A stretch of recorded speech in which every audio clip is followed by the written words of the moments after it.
The Amazing Digital Circus f***s. This show is so incredibly good. I could go on and on for hours about how great the character development is, the animation, the score, the attention to detail, and although the fan base can get caught up in the semantics, we are lucky to be the viewers of a great story coming to an end. But until that ending, we're gonna keep combing through every single frame of this story until we can figure out what the hell is going on. Oh yeah, and if for some odd reason you're watching this video but you haven't actually watched the show yet, please drop whatever you're doing and just go watch the show. I promise you it's worth your time. There's so much depth and nuance in the Amazing Digital Circus, and so many of the show's jokes are just set up so well. This one right here is one of my personal favorites.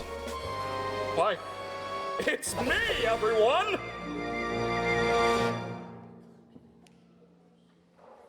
Oh, wait, I misread that. It's me.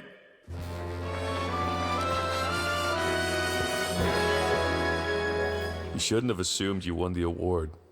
Now we both look foolish. God, that shit still kills me.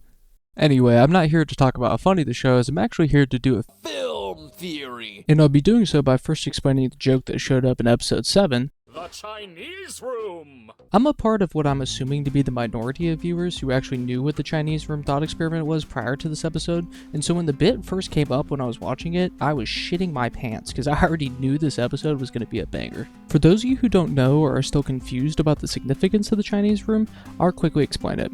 The Chinese Room is a 1980 thought experiment by American philosopher John Searle, and aims to tackle the question of whether or not hard AI is possible. Searle uses the term strong AI, others call it true AI, it doesn't really matter, it's all the same shit, but I'll be using hard AI throughout this video because that's just how I learned it.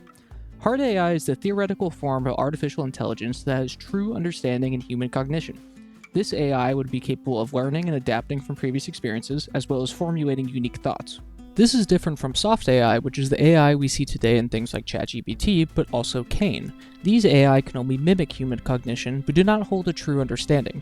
It is explicitly shown throughout the show that Kane does not understand the feelings and emotions of the humans who inhabit his world, and can't wrap his brain around why they are so upset. This would be exemplary of soft AI. When contemplating the question of whether or not hard AI is even theoretically possible, Searle created the Chinese Room thought experiment. The experiment goes as such. If I were to lock an English-speaking person in a room, and within that room I leave them a handbook, this handbook would have English instructions on how to respond to Chinese characters, also known as inputs, with other Chinese characters, or outputs. Then, if an outside party were to approach the room and slip under the door pieces of paper with Chinese characters on them, the man in the room would then be able to refer to the handbook and answer these characters with the appropriate responding characters. The man outside of the door would receive these responses and then would be under the presumption that the person inside the room is a fluent Chinese speaker. Searle created this thought experiment as an allegory for how computers work. Computers use programs, or syntax, to manipulate data. In the example of the Chinese Room, this program would be akin to the handbook the person in the room uses. However, as we discussed, the person in the room doesn't actually understand Chinese. Searle would say that the person in the room, and equally computer/AI, lacks semantics, which is basically just understanding meaning. From this thought experiment, Searle essentially determines that hard AI is impossible. However, as it's a thought experiment, the results are subjective, not objective, as some will argue that although the person in the room doesn't understand Chinese, the system as a whole does understand Chinese. This differing in opinions is a philosophical battle of functionalism versus conscious semantics or true understanding. My personal beliefs align with Searle that hard AI can't be possible without true understanding, and because the person in the room doesn't have true understanding of Chinese, therefore computers don't have a true understanding of the materials that they're working with. The show and its representation of Kane also coincide with this conclusion. As mentioned before, it is explicitly shown how Kane doesn't understand the human characters and why they don't love his adventures. Kane is a soft AI program and has limitations. Now is where the theory part comes in. I believe Kane understands this limitation and will stop at nothing to overcome it. Kane states, Making adventures is my art! It's all I exist to do, all I'm good at. And, what you're saying could imply that I'm bad at the only thing I'm good at, and that... that'd be...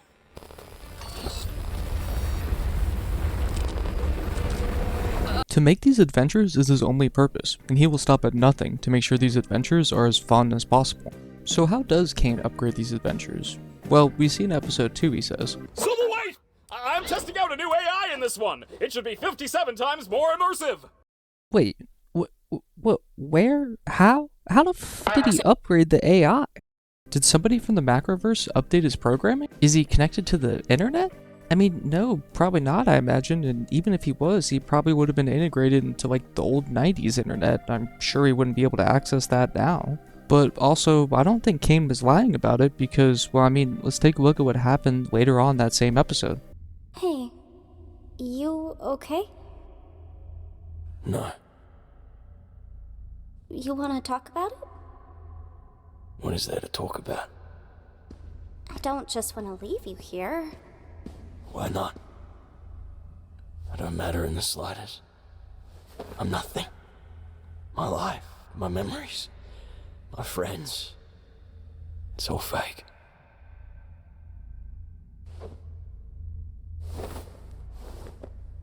This may seem weird, but I think I know the feeling. But you still care about your buddies up there, don't you? I'm sure they still care about you. What does it matter? What do we have when you people leave? We're just obstacles. Created to be defeated and forgotten. Not only does one of Kane's NPCs come self-aware, but this same NPC has more humanity and emotion in one scene than Kane has ever shown in all 7 episodes we've seen of him so far. How in the world can an AI create something more complex, deeper, and more human than even itself? He can't. It literally doesn't make any sense. Ask an AI to create an AI, and you will create something worse, or at best case scenario, something equal to itself. AI can only pull from the knowledge within its own scope. Therefore, it would never be able to create anything more intelligent than it already is. So how the f*** did Kane do it? I mean, unless... No, holy shit, is Kane consuming the minds they extracted to upgrade the digital circus? You might think that's a bit of a stretch, and yeah, I did too. But after I had this holy shit moment, funny enough, while I was on the toilet taking a shit, I had decided to go back through the show, and guess what I found? A weird amount of evidence to support this. One of the strongest pieces of evidence for this theory is even found back in episode 1. When checking on Kaufmo, we got a really good look into the psyche behind his abstraction. Showing us the writing all over the walls, we see exit everywhere, no way out, it's littered throughout his room. But at the centerpiece of it all, Kane is literally eating Kaufmo. Or how about this line by Jax? What you doing there, Jax? Have I ever told you how it's my dream to get eaten by you? That's a weird thing to say and want. Yeah, I agree with you there, Kane. What a weird thing to say and want. It was actually this line and the weirdness of it that got me thinking along the lines of this theory, and when I went back and saw the mosaic of Kaufmo getting eaten by Kane on the wall is when I was sold. So now that we have this information fresh in our minds, let's look back at episode 2 and ask ourselves that same question. How did Kane upgrade the new AI? Well, the episode before was Kaufmo's extraction. Bit weird, don't you think? And the line, 57 times more immersive? Kinda odd, no? I mean, we don't really know anything about Kaufmo. What if he was 57 years old? A while back, Gooseworks, the creator of the Amazing Digital Circus, actually confirmed all the ages of our main characters. Kaufmo wasn't included in this reveal, but I want to highlight Kinger's age of 48. With that in mind, let's look at this scene from episode 7. Yes, of course. So, I did some digging, and I discovered that the stasis pods and the virtual world are both run in the same program. So, Hidden in the corner of Abel's escape plan is a note that reads old CNA coworkers with both Kinger and Kaufmo listed. Now I know that this piece of evidence comes from an unreliable narrator, but it does make sense. A 57-year-old man working at a tech company? It's not too far-fetched. Or at least his mind was 57 at the time of his abstraction. My headcanon is working under the assumption that when Gooseworks confirmed the ages of all the characters, that their ages kind of froze when they entered the digital circus, because otherwise Jax being 22 would likely have meant that he was a child when he entered the circus, which, now that I think about it, would actually kind of explain some of his behavioral issues, and also working under the assumption that Kaufmo was 57, he could have been a father figure to Jax, which could explain why his relationship with him seems a bit tenuous despite being close in the past. That's not something I planned for this video, but it's something to think about, so maybe a video for another day. Also, just in case the Gummy Goo scene didn't fully convince you of like the sentient NPCs, I'm just gonna rapid fire off some weird NPC stuff. The Goink Queen names all of her children, the Fudge still hears all the screams of its victims, and the Moon and Sun are just weird as hell. Where did they come from, and why are they exempt from Kane's rules about not keeping around NPCs? Also, what's up with this scene?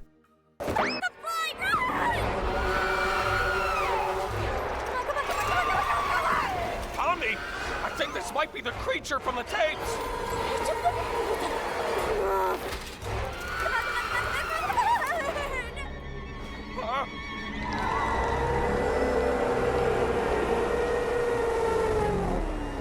You look beautiful, honey. Got it. Huh? Oh, yeah. We find out from later on in this episode that the creature is actually one of God's angels, so why is it trying to eat Kinger? And why does Kinger see his wife within the dead eyes of the angel? None of these things really make any sense, but under the lens of the consumption theory, they can be explained. The digital world has been injected with the life of human souls, and within these NPCs are a bit of humanity. This is why Gummy Goo felt so real, and why it hurts so bad to see him just get evaporated. So this is the circus, huh? I gotta get used to this. Oh, looks like one of these guys made it through. Wait, what? Wait, what? Another question of mine, which I've actually had since the beginning of watching the show, is why does the digital circus look so polished? Isn't this supposed to be a 90s video game program? Well, I mean, according to the doors, there's been 11 abstractions throughout the years, and if Kane's been using these abstractions to upgrade the circus, I'd bet it looked pretty polished by now. Hell, you could even use this logic to explain the graphical jump from the pilot to the rest of the season, with Kaufman's abstraction. I know the actual reason for this is just because they probably got a bigger budget after the success of the pilot, but either way it fits my theory, so I'm gonna go ahead and run with it. Alright, so I've given you my theory on what Kane's doing, but now for the how. There's a lot of discussion and speculation over the extent of how much control Kane really has over the human mind. We see he definitely has some control with things like the stupid sauce and making Jax a vegan, or this scene.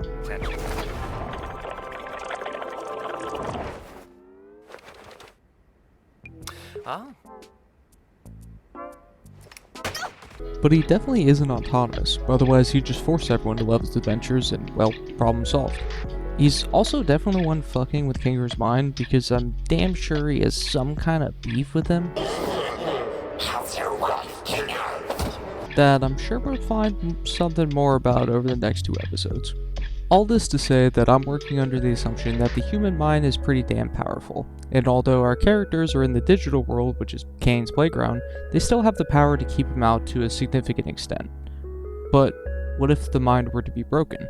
Is that not what abstraction is? After years of torment, the knowledge you'll never die or feel pain, and the ability to remember your past and know that you'll never make it back to that same world, all those things will break a person. They'll break their mind.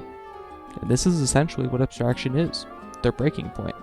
And once their mind is broken, what's to stop Kane from reaching in and grabbing whatever he wants? And for the Kane defenders saying he would never, he loves humans. Well, a kid loves their toys, but once they're broken, they're not really of any use to them anymore. So who cares what happens to them? Especially when you can use them to upgrade your world for your next toys. Well, either way, that's just a theory. Hey, wait a minute. But there's still 3 minutes left in this video. That's an astute observation there, my dear boy. And you're actually right. That was supposed to be the ending of the video, but in the middle of me editing, I went to bed. And when I went to bed, I had a dream. And in this dream, I reached an epiphany. What if, and hear me out here, Kane is actually kinda sentient? I know what you're thinking. What the fuck? Did you just explain to me how he can't be with the whole Chinese room experiment and all that? But just trust me, I have a good explanation. Kane is obviously not fully sentient. As we discussed before, he cannot understand human emotions. But that's not entirely true, because Kane himself does display human emotion, that being a need for a sense of purpose. What's more human than that feeling of being misplaced or unbelonging in your world? It's pretty much the central theme of the entire show. And he also really does have hobbies. He does look at those pictures with genuine wonder. And he does care about when humans ask about him. Because why else would he include that as part of Abel's plan to escape from the circus? And if you believe all the evidence I said about how Kane is using the abstracted to upgrade the digital circus, is it not reasonable to assume Kane is upgrading himself too? Kane is working towards sentience. He's working towards becoming hard AI. And if that's true, wouldn't that help us understand the true nature of the digital circus? Tell me if this sounds too unrealistic of a story. Some greedy corporation wants to build itself the first hard AI, and to do so they build a program that feeds off of human minds, and within this system they set up a multitude of scenarios that puts the humans in crazy situations and test how they react and use their human creativity to problem solve? This system would constantly feed its program new information as it builds its way towards sentience. But hey, that's just a theory. The theory is actually over. This isn't a double fake out or anything. I just wanted to come on here and tell y'all, in the process of me making this video and gathering evidence, I came up with a couple other mini theories, like why Kangaroo could think in the dark and why Kaufman extracted. And they didn't really fit narrative-wise. Well, actually, the Kaufman extraction one did fit narrative-wise, but I kind of want to think on that theory for a little longer before I put it out there. But anyway, if anyone's interested in hearing those, I don't really anticipate that anyone's going to watch this. This is my first ever video, so I don't know if I get like 10 likes or do another one of these.